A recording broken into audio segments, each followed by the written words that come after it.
We hold these truths to be self-evident, that all men are created equal, that they are endowed by their Creator with certain unalienable rights, that among these are life, liberty, and the pursuit of happiness. These words were pledged on July 4th, 1776. How could these words resonate with a Kentucky teenager in the fall of 1997? A high school student full of attitude and spunk, an overinflated sense of importance, and a heightened perception of personal slights. Over 220 years after the founding fathers of our country signed this document, I was pushed into a struggle with the layers of meaning that these words held. I was that student. Homework always complete, hand always raised, answers always ready, always prepared, top of the class. Now enter homecoming. A dress to be bought, a corsage to pick out, plans to be made, dancing and dates to fret about.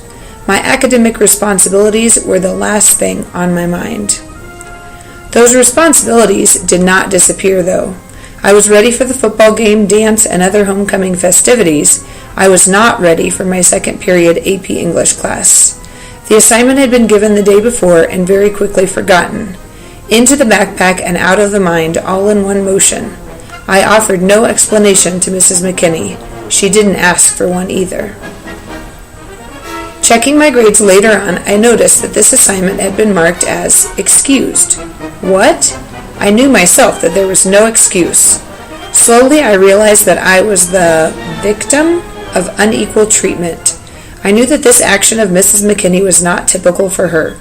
As an advanced placement course, she had high expectations and demanded the best out of us. Or so I thought. Now it seemed that I was getting a break that I knew was something not offered to others in my class. I had seen the hammer come down on others, no matter what the reason, yet the hammer was nowhere in sight.